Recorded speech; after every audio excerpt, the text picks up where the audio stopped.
आज Doubtnut app download करें। Doubtnut पर अपने सभी गणित, रसायन विज्ञान, भौतिक विज्ञान और जीव विज्ञान के डाउट्स का करो सफाया। बस प्रश्न की फोटो खींचो, एक ही प्रश्न को क्रॉप करो और तुरंत वीडियो सोल्यूशन पाओ। अभी डाउनलोड करें। नमस्कार दोस्तों, हमसे पूछा गया एक पिंड क्षैतिज से 30 डिग्री कोण पर झुके समतल पर सीमांत संतुलन की स्थिति में, तो ज्ञात यहाँ पर क्या करना है, विराम कोण यहाँ पर ज्ञात करना है। अब सीमांत संतुलन क्या होता है कि जैसे कि यहाँ पर कह रहा है कि क्षैतिज से 30 डिग्री कोण पर, तो ये 30 डिग्री के कोण पर झुके समतल पर सीमांत संतुलन की स्थिति में। तो देखो होता क्या है सीमांत संतुलन, जैसे कि हमारे यहाँ पर क्या होता है कि मैंने एक समतल पर ये वाला पिंड रख दिया, फिर मैंने क्या किया कि इसको धीरे धीरे ऊपर की ओर उठाया और 30 डिग्री तक उठाया। उस समय क्या करना स्टार्ट कर देता है, ये जस्ट नीचे की तरफ फिसलना स्टार्ट कर देता है। इसका कारण क्या होता है, देखो यहाँ पर एम द्रव्यमान का हमारा पिंड है, नीचे की तरफ एम जी यहाँ पर भार लगेगा इसका पिंड का। अब पिंड का भार एम जी नीचे की तरफ लग रहा है, तो इसके कारण क्या होगा कि देखो यहाँ पर मान लिया कि थीटा हमारा 30 डिग्री पर आ रहा है, तो ये वाला जो कोण होगा ये कितना हो जाएगा, थीटा 30 डिग्री, क्योंकि ये 90 माइनस थीटा होगा, ये थीटा हो जाएगा और एम जी कोस थीटा आएगा और ये एम जी साइन थीटा आएगा। अब मान लिया कि हमारी सतह और यहाँ पर वस्तु के बीच में जो घर्षण गुणांक है वो म्यू है। म्यू यहाँ पर क्या है, घर्षण गुणांक, घर्षण गुणांक।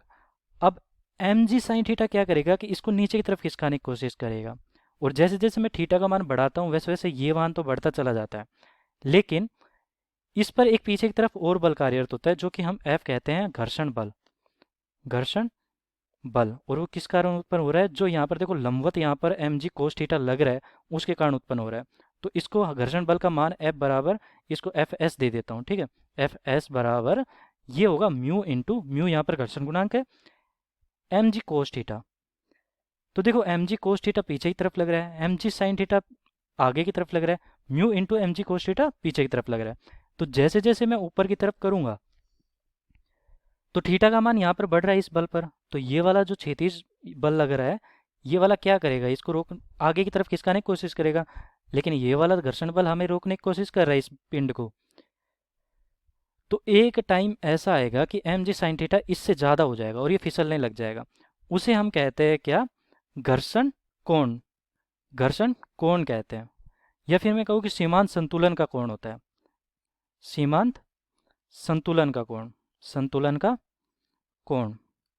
और सीमांत संतुलन का जो कोण होता है वो किसके बराबर होता है, वो विराम कोण के बराबर होता है, विराम कोण। इसका मतलब क्या हुआ कि देखो जब तक हमारी ये वस्तु नहीं खिसकती है, जिस कोण पर ये खिसकना जस्ट प्रारंभ करती है उसे हम कहते हैं विराम कोण, या फिर कहते हैं घर्षण कोण, या कहते हैं सीमांत संतुलन का कोण। तो देखो यहाँ पर हमारा दे रखा है कि 30 डिग्री क्या है, सीमांत संतुलन का कोण है, तो ये हमारा विराम कोण कितना आ जाएगा, 30 डिग्री। तो उत्तर हमारा कितना हो जाएगा, 30 डिग्री। तो ये हमारा अंतिम उत्तर होगा। धन्यवाद। कक्षा 6 से 12वीं से लेकर नीट, IIT, JEE वो एडवांस के लेवल तक 1 करोड़ से ज्यादा छात्रों का भरोसा। आज ही डाउनलोड करें डाउटनेट ऐप या व्हाट्सएप करें अपने सारे डाउट्स 8400 400 400 पर।